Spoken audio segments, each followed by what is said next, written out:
I mean, Oxtamuxty is great. I stayed there the night before I got married, which I got married at Gretna Green, and our reception was at Ecclefechan, which is another great I place name love in it. Scotland.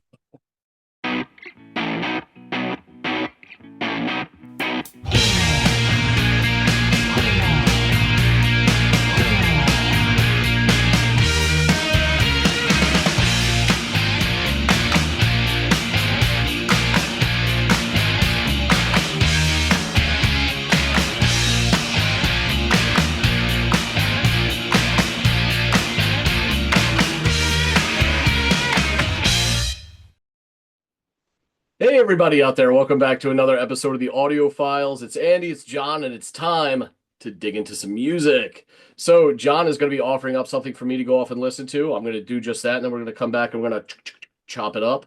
So, John, what have you got in the works, my friend? So this is an artist that I believe we've kind of spoken about. It's definitely been dropped in the comments. King Creosote. I don't remember that name, if I'm being completely honest with you, John. And it sounds like something that would I definitely guess you stick with haven't me. recovered from that crash. Um, And I never will. Okay, King Creosote. yeah. So All this is right. actually a collaboration. This is King Creosote and Jon Hopkins, who you definitely wouldn't have heard of. Um, Well, in different and the context. song is John Taylor's "Month Away." Okay, so we've got King Creosote, we've got Jon Hopkins, and then we've got a John Taylor as well. Okay, Yeah. a lot of names going on here, and one very regal sounding. All right, well, this is all very interesting to me. Let me go off, give this thing a go. Just what you do you is creosote available in America? Do you know what creosote is? No, it's not ringing any bells. Okay, you'll have it in America. We'll call it something else. It's the stuff that you spray on fences outdoors to weatherproof them and slightly stain them. Oh, okay, okay, gotcha. Maybe they do call that. I mean, I rarely find myself in a situation where I need some creosote or whatever the U.S. equivalent is. So this is definitely one of those words that kind of flown by my radar. Um, I'm more interested in John Hopkins just because the name is so eerily close to Johns Hopkins. And I wake up from a dead sleep thinking about Johns Hopkins because that's where I work. So interesting stuff. I'm intrigued. I'm going to go off and plug in, give this thing a go, and I'll come back and let you know what I think.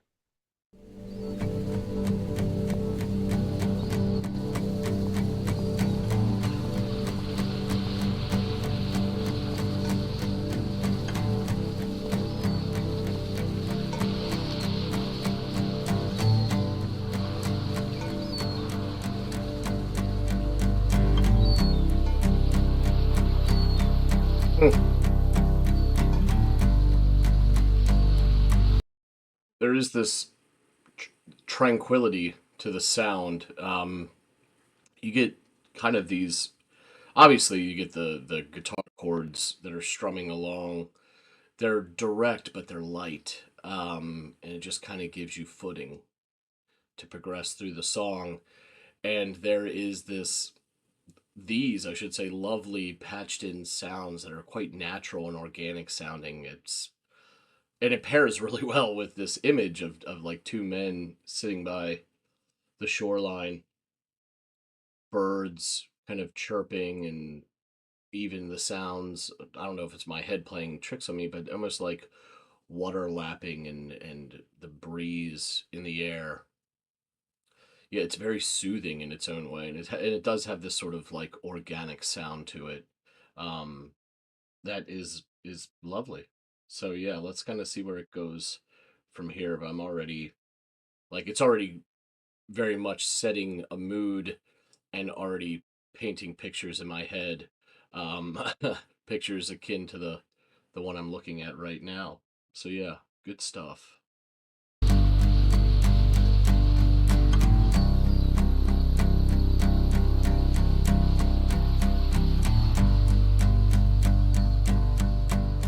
I love to Hmm. look out at the sea from the swing park here at It's lovely. Baby. day John Taylor starts his month away on a boat 110 miles east of Aberdeen. A dozen men, 30 days with 24 hours in each of shattered boyhood dreams and not much sleep. Okay, so obviously there was an allusion to Aberdeen there, but you can hear the shades of the Scottish accent coming through, at least to these ears. I could be totally wrong. I'm gonna get with Johnny. He's gonna be like, "Yeah, they're from Trenton, New Jersey." But no, it does to me sound very much like it's like a Scottish seaman talking about a longer time away from home out on the waters. His voice is beautiful for this. I mean, it matches this sound really, really well. There's a slight quavering sound to his voice that I think excellently illustrates the what I assume to be the sort of lamenting of having to go off and maybe leave his loved ones or whatever back home as he goes off on this voyage, I assume for part of his employment or whatever. So yeah, it has this kind of like seafarer's lament to it, which is lovely. I'd much rather be me.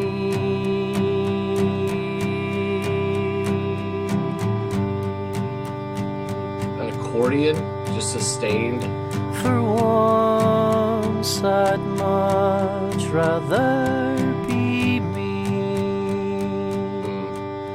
A month at sea, and then they'll surely sleep. What is that beat? With their heads still stuck It's like a on heartbeat. land. A month on land,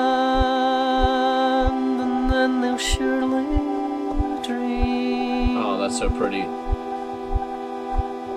of girls they can afford but cannot have, and in a drunken haze The guitar comes back. or on a rolling wave. Once again I'd much rather be me. I'd rather be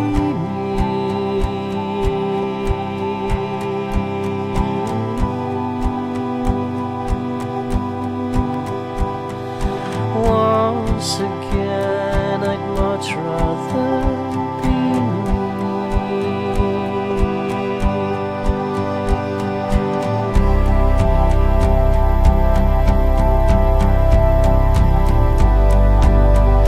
Some depth added here.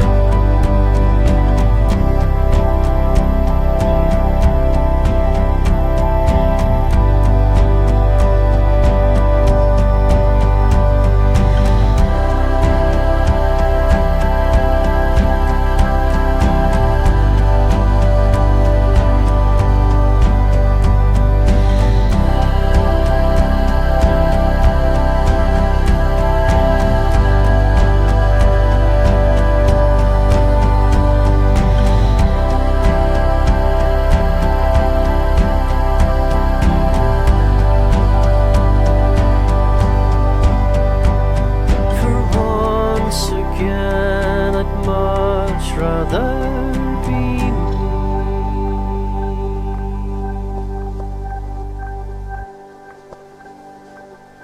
There's this lovely use of sustained resonance throughout all of the song. What do we have here?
is really beautiful.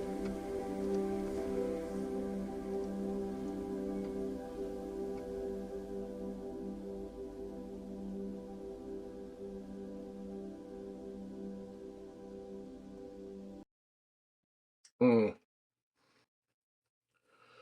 Well, you could easily say that this is like stripped back, that there's not a lot happening going on here, but yet if you kind of dig beneath the surface, there are these little things that are happening, this sort of swelling of the resonant sounds that are being used that give it different life as it progresses through the track. So it's more than what it would appear at just first listen. Really loved that too, and it makes it so that you could just sort of like fall into it and get lost in the sound as they slightly pull back and slightly increase. I mean, that swelling effect towards the last, I don't know, minute or so of the song, where, I mean, maybe even more than that, because at points for the last, I think, couple minutes of the song, I thought it was pinpointing this beautiful, breathy, airy female voice that was just holding these notes, a lot like the resonance of the instruments that were being used. But they were also doing that, and it really does paint a picture. There's something beautifully cinematic about this song, and kind of what your brain can do as you listen to it. The images that unfold, not just based off the lyrics, which certainly help, but also in the sounds that you're hearing as well. There's so much airiness to this track, which I would imagine, being out at sea, the air and the sea are what you hear. Maybe some gulls, or some sort of other sea, like birds that you would also pick up from time to time, which this track has. It it really does paint vividly this sort of lovelorn sailor's perspective. um and it's beautiful because, as I mentioned, the lyrics do that, but the music does it as well, and when they're paired together, they create this scene that's so vivid, um which is really remarkable, because the thumbnail, the image notwithstanding, you really don't need it, right? Because the music can do all of that. It can create all of that, and it's not a visual medium. So it's really always impressive, to me, when a song can expertly paint a picture, a visual picture, through sounds. Yeah, this is really pretty. His voice was excellently catered to this m- packaged musical product. Um, yeah, this isn't something that I would have sought out, but it's something that I'm glad that I was offered up by John to listen to, because it has sort of, for me, this unmistakable beauty to it. The interesting towing of the line between tranquility and sort of solemnity, or this melancholic sound, is an interesting line that they're towing, because I pick up both from hearing it. There is something tranquil about the birds and the just listening to the open air move, and this feeling of the sea beneath you, but then also like maybe this, um sorrow that goes along with the loneliness that that can come with that. I don't know. I really really enjoyed this song. Both the name of the artist and the name of the track and the lyrics, all really interesting. Like, for me, I John Hopkins. I'm always going to think about my place of employment, but here in the states. But obviously, it's not what we're doing. It's not what we're talking about here. Um, but yeah, never heard of them. never heard of this track or the titular John Taylor. Um, I don't even know if I'm supposed to have heard the titular John Taylor, but it's all really interesting, and it makes me want to learn. Having listened to this and really enjoyed it as much as I have, I am interested to learn more about it. So let's get back to John and see what info he has to offer because I am really intrigued. Big Glossop, he's back. So you've had to listen to John Taylor's Month Away. It didn't take you that long. What do you reckon? Yeah, pretty uneventful month for how, I mean, it was just 6 minutes or so, right? But no, oh man, this song. So the song opens and we get treated to this light but direct guitar strum, and it's painted over to the top of these patched in, I say question mark, natural sounds of like birds chirping. There's definitely some breezy air sounds coming through as well, and what could be calm waters lapping upon the shore. It's really soothing. And I would like to think that despite the fact that it wildly complements the thumbnail that accompanies this song, and the video, I would like to think that this is that sort of view, that scene would be exactly where this song takes me. I mean, it is. We've talked about lakes by mountainsides and open roads, and we've talked about pastoral views and wintry wooded lots and snow-covered hollies and all this shit. And we've all been taken there by these songs in the past. But my God, could there be anything that sounds more coastal than it? Like, it felt like, for me, it felt like I was in New England. Sitting on the shores of Maine, looking out at a lighthouse or something like that. And um, the song unfolds, and it screamed. It has this nautical sound to it. So yeah, on top of these sounds, which are inherently tranquil, they they pair so well with the image on the screen and of these two old men in tall coastal grasses on a bench. So it's just made me smile, and it felt like there was this warmth to it. Um, and at the 39-second mark, a voice appears, and it is perfectly suited for the sound that they've constructed musically. Like, it fits so well. Um, and not only is the voice perfectly catered to the sound, but as I listen, I catch references to the sea and a beach, which is clearly perfect imagery for the sounds cultivated on the track, as it really smacks of like this old sailor's lovelorn ballad or something like that. And there's also a reference to Aberdeen, and I think at this point I'm starting to catch certain words that have that like Scottish lilt to them. So I'm connecting with it on that point, and now from the coastlines of Maine, I'm taking to the northern shores of the United Kingdom, and looking out over the bluffs into the sea, and it's just rich with this cinematic imagery. Um, Later, there creeps into frame this haunting, melancholically resonant accordion note that stretches like a cat waking up from a nap on the sun-soaked portion of the carpet. It just has this like eerie, long nature. So you get tranquility, but you also get this like quiet, solemn loneliness as well, in an odd strike of balance that's happening musically or sonically. Uh, the narrative continues on, and then we get treated to a bit of like instrumental until the singer repeats the line, "For once again, I'd much rather be me." And the guitar cuts out, leaving a resonant, like, I think, keynote hanging in the air for a moment. And there was some sort of like cyclical sounding, like whirring noise. And there was also this interesting heartbeat like sound that was just pulsing very gently, which, again, I think we've said this on the PJ Harvey Tom York track. I kind of picked up on this, where the absence of sound, save for a light touch here and there of something, gives it this feeling of being alone.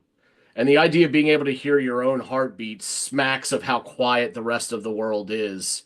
And if you're out at sea for 30 days, lamenting the company of your loved ones or what was your normal life on shore to this sort of desolate, quiet, lonely life at sea.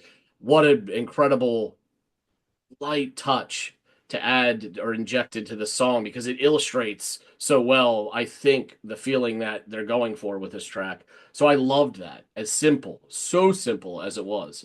Um, there's more of those natural background sounds, but there's also this swelling sound that kind of slowly unfurls, and it sounds like a breathy female voice, and maybe some synth work, but very light. And so that was really interesting too, because like at no other point had I heard a female voice, I think, until these sort of like open air notes, just holding and sustaining, very haunting, not to beat a dead horse and to try to like connect any dots I possibly can, but you think about a sound like that and you think about maybe like the siren song on the open sea pulling you in and distracting you from your loneliness. So loved that touch as well. Um, and it slowly subsides and you can faintly discern the change of like piano notes deep in the mix before it finally comes to an end. And the song was beautiful yet fairly stripped back.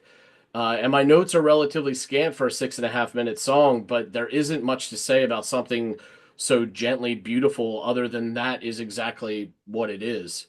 uh this is certainly one of those tunes that, like I mentioned before, is wildly cinematic in nature and possesses the ability to allow the listener to vividly paint pictures in their head. And I enjoyed being able to sit back and kind of just let this watch over me or lap over me like the waves on the bow of a boat.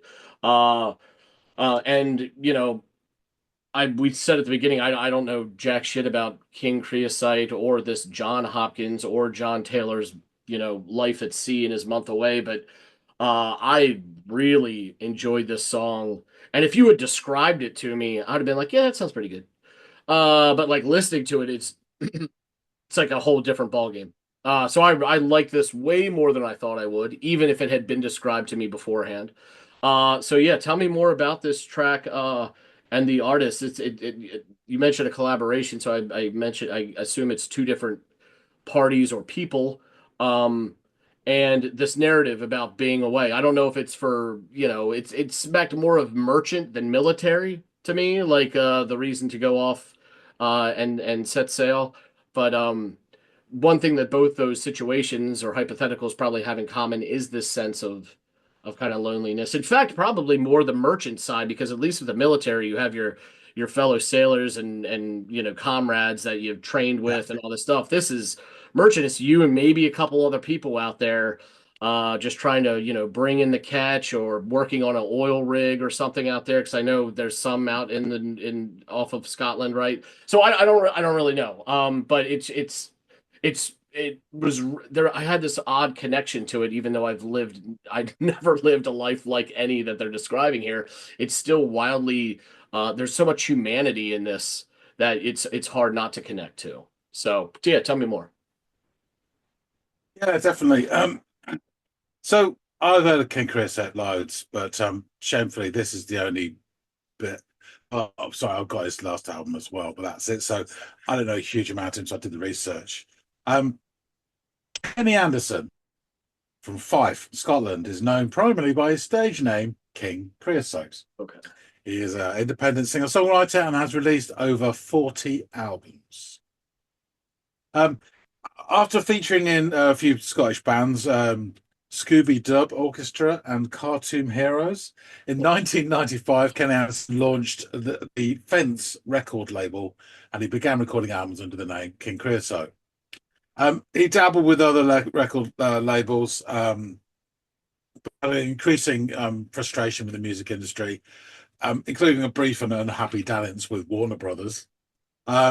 And is also frustrated how digital recordings are becoming throwaway commodities, which led him to release his material in very small vinyl-only runs, which were largely only available at concerts.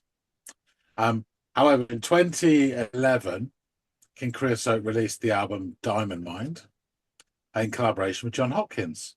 On release, Creosote stated, "I don't really know what to do next because in some ways I'm at that peak. I don't know where to go from here." For the album, King Creosote, Kenny, vocals, acoustic guitar, Jon Hopkins, piano, harmonium, electronics, field recordings, percussion, and production. And then other musicians. Lisa Lindley Jones, backing vocals, so you heard her voice. Yeah. Mark Sutherland played the drum, but only on this track on the album. And then you had Leo Abrahams playing banjo and other tracks, and Emma Smith playing violin as well. So Diamond Mind took 7 years to complete, with Creosote noting there was no goalpost in sight, it was just a song at a time. And the album makes a substantial use of musique concrète, with Jon Hopkins noting that the songs suggest a romanticized version of Fife. It's a lot of it's about my first experience of going up there from London, about my first home game, which is like a festival that Fence recordings puts on, when I totally fell in love with the place and with Fence Records. It's a bit like my dream version of Fife. It's the way that Paris appears in Amelie. So the album was released to favorable reviews, Creosote noting it feels like this is the beginning of something. And to feel that so far down the line after putting out 40 effing albums, oh my God, it means I can still do this. It's not over. Skinny commented on the album saying, together, Fife native King Creosote and longtime Fence collaborator Jon Hopkins have created a record of astounding, unhurried beauty. A wistful elegy to life on a quiet coast. Everything's left to proceed at its own pace, giving the whole record an ethereal, languid feel. And field recordings reinforce the sense of belonging. Gulls whistle, waves lap, cafes chatter and clink. You might also imagine boats rocking and creaking in stone harbours, crunchy footfalls on sandy beaches and distant tractors at work. Diamond Mine was nominated for the 2011 Mercury Prize, with Creosote noting, I wasn't expecting it at all. There's been a lot of people in the media nailing their colours to the mast with this record, and that's quite encouraging to know we've got supporters in a lot of them. I'm not expecting to win, but just to be on that list, that is something I've been on the outside forever. And now here we are. It's all good. It makes up for not selling records anyway. And I know PJ Harvey won that year for the second time with Letting Them Show. So there's a couple. I can go on. As I said, imagine he's got a long career and he's put out over 40 albums. There's a lot to talk about. However, I found a couple of interviews which talk about this album in particular. There's one where Jon Hopkins is talking about the process, and one where they both of them go through track by track. And I'll just read through these as quickly as I can. So, in the interview with Clash Music website, Jon Hopkins, an unlikely pairing. Jon Hopkins is an electronic visionary. His studio credits include little-known acts such as Coldplay. Through the recommendation of a friend, he went to see King Creosote in London and got hooked on the sound. At Home Game, which is Fence Records' annual festival in 2005, he introduced himself and asked for a CD with a vocal on it to play around and see what would come up. The collaboration continued on and off for many years. I've always hoped secretly to do more, and as we became friends, I started playing a few gigs on the harmonium with him. I was getting more and more familiar with his back catalogue and in my head compiling a list of songs I love the most. We came to record a few more, and I guess at this point we're thinking we'll start working together and see what would happen. He says there's a song on this album called Bubble, which I think is about 20 years old. So it's amazing, he uses. It's a luxury for me to be able to come along and pick out songs and choose the way to record them. I feel pretty privileged to be given that opportunity. Once we made the time to focus on material, he would come down and we would go through songs from the back catalogue. I would record his vocal and his acoustic guitar. In all songs apart from 2, I didn't use his acoustic guitar. I would replicate it on something else, the same chords or some other arrangement. I wanted to make an almost definitive version of these songs because they're all old songs being redone. There are other elements on the record, but each track really only uses a few parts and recording them quite simply using analog as much as possible, just to get his voice out there in front because he's such an incredible singer. And it seems on Diamond Mine that timing was everything. Quotes, I was quite lucky with the vocals as he actually took a year off boozing and the voice essentially improved with that. I think May 2009 is when we recorded most of the vocals and he was just having an incredible singing day. We did everything in 1 or 2 takes each. And they go on to say, on Diamond Mine, sense of place is everything. The album manages to capture this easygoing small town spirit, which runs through Anstruther. I'm not sure if that's correct, but anyway, the place, not my pronunciation, that's definitely wrong. Capturing the idea of location became an intense topic for Jon Hopkins until he decided to get on a train to Scotland and record the town itself. I went up to Fife with a field recording sort of thing and went about recording the sounds of the town. I always saw that as a massive part of the record for some reason. When you press play on the record, the first track, you can hear some voices talking in a cafe. That's a place called the Waterfront Cafe, which I think is just along from the Anstruther Fish Bar. I didn't know what I was doing at the time. I just wanted something that reminded me of the place more than anything else. Then when I got home, I just listened to that on headphones and improvised a piano on top of it. And that's the opening track. I had this idea of getting the sound of sails flapping against the mast, but after I recorded it, I listened back to it, and all that was recorded was the wind. It just was this low rumbling sound. It was more the quiet things that made it on there, which then I mixed in quite loud. Hence you heard seagulls and stuff like that. Jon Hopkins reveals that when the title came from, it's actually from a song that was going to be on the record called Carbon Lives. It's on one of his more obscure titles called Vintage Keys.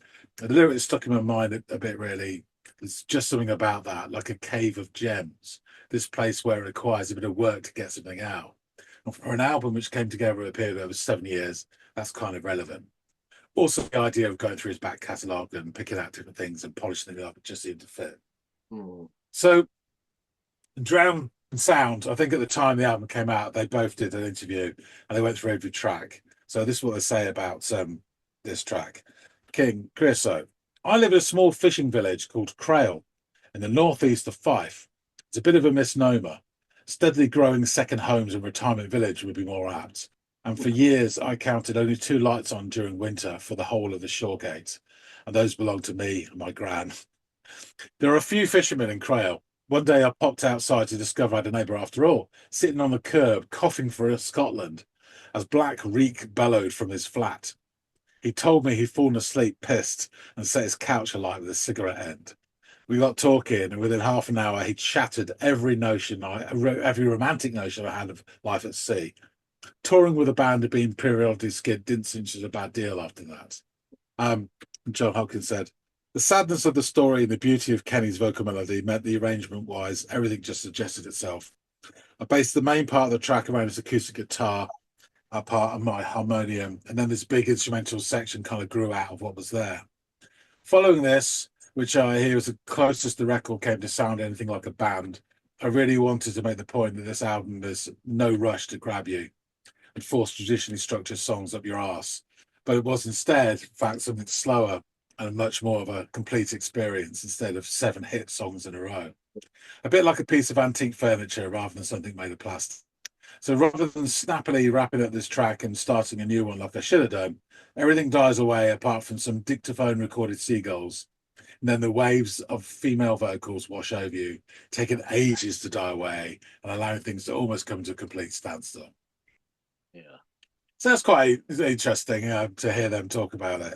I love the idea of, again, the connection of the female voice that I made to like the song of the siren or whatever is one thing, but also the idea that so many seamen often refer to the ocean or the sea in the feminine fashion, like, oh, she was angry that day, and all this stuff, and to making it almost like that's the sea talking back to the lonesome seaman is really a beautiful bit of artistry as well, and a great decision musically. So yeah, I love that stuff. That's awesome. Yeah.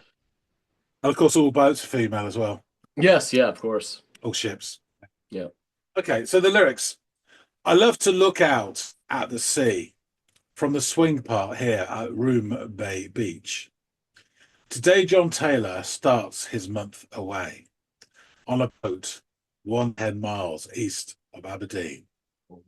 A dozen men, 30 days, with 24 hours in each, of shattered boyhood dreams, not much sleep. I'd much rather be me. For once, I'd much rather be me.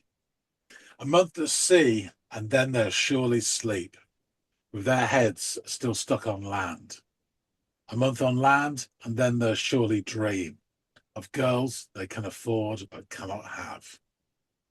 Are they in a drunken haze or on a rolling wave? For once again, I'd much rather be me. I'd much rather be me. Once again, I'd much rather be me. Once again, I'd much rather be me.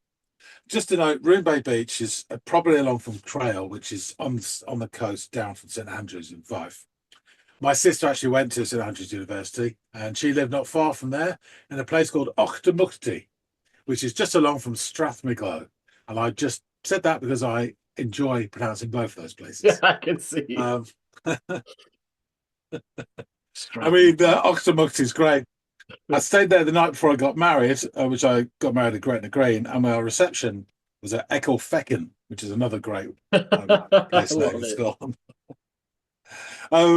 So yeah, just my take on this. I think it's absolutely beautiful. When you're reading about this, the amount of times you hear people writing about how they just burst into tears listening to this song, particularly when being played live. You can imagine it's something very, very close, immediate, and emotional about it. Yes. I think that's his voice in particular. But the first track that they mentioned on this album is called First Watch, and it's 2.5 minutes of a field recording of this cafe that he talked about. We hear the interchange between the staff, morning, love, that sort of thing, and the order counter, and the cafe seems really busy and close. And you can and then you hear them sort of do, talking and eating. And you can just imagine this heavy condensation to the windows, and it's all running down, the drip's clearing to the pane, so you can feel outside the squally conditions of a port. And it's all a bit sort of crappy, and everyone's really happy they're inside and having their fry up or whatever. And it's punctuated by these chimes of crockery and stuff. Just beautiful. Yeah. And it goes straight into this track. Oh, that's awesome. So then you go from that to the sound of the birds. And as you mentioned, there's a sound, a swell of waves. And I think if you listen to it really closely, I'm sure I hear, maybe my imagination, but this dink of a boy. There's like bing. It's like a sea, or you would call a buoy. Yeah. I'm sure you hear that. I mean, maybe you imagine it, but the vocal melody is divided for such a simple song as well. Yeah. So the whole album's wonderful, actually. So inside you get this, which I think is just lovely as well. It's got like the lyrics, etc. inside here. So, and it's all done in this old ancient charts. Yeah. So just, I don't know if you can see, just up here, if I do that, there we go. You can see hake. I think it's April and October is when you fish for that. I think this is the coast of Norway. It looks like fjords there and stuff, but it's really, really nice. And it says in the corner, the new book, Fishing Grounds and Landmarks by Aberdeen, Hull, Grimsby and West Coast Skippers, explains how trawlers work Iceland, North Sea and West Coast grounds. 300 grounds described. Ask your chart agent for it. It's just really pretty and wonderful. It and is. Again, the other side. It's a perfect aesthetic too for this whole thing. Shit like this is just really nice. I think. So yeah. There's loads about his career to go, so I can't fit it all in. But just a little bit of information. Mr. Kenny Anderson is not alone in a fondness for stage names. So he has two brothers. Brother number one, Ian Anderson, is known as Pip Dillon. Brother number two, Gordon, goes by the moniker Lone Pigeon. In Creosote himself, he has 3 daughters, 2 with his partner, Jennifer Gordon, who is also known as musician HMS Jinafor. God knows what the daughters are called. I just to say his latest release, 2023's I Des, which had astounding reviews. It scored 84 on Metacritic. I've got it. It's really good as well. I just slightly prefer this album. I think the field recordings, the ambient sounds just really elevate it and shove it. As you say, you picture it in your mind's eye. Yeah. So complete. It's just beautiful. Yeah, it is. There you go. So, we'll see how it goes. I might just grab another track for you because there's some really pretty stuff on here. Okay, please. Really pretty stuff. So, all right, I shall wrap things up. Thanks for listening to Sandy. Thank you. Folks out there, I know, I'm sure, I can't remember who, but people have mentioned King Creosote before. So please drop some comments. Tell us what you think. Hit that button if you like this. More factoids and interesting things about them because I barely scratched the surface of his career. So really appreciate it. Love reading all that. If you haven't subscribed already, please do. We really appreciate everybody who does support the channel. and you will get your own can of sardines. Some point, probably. That being said, thanks again so much for watching, and we'll see all of you on the next episode of the Audiophiles. See you later, guys.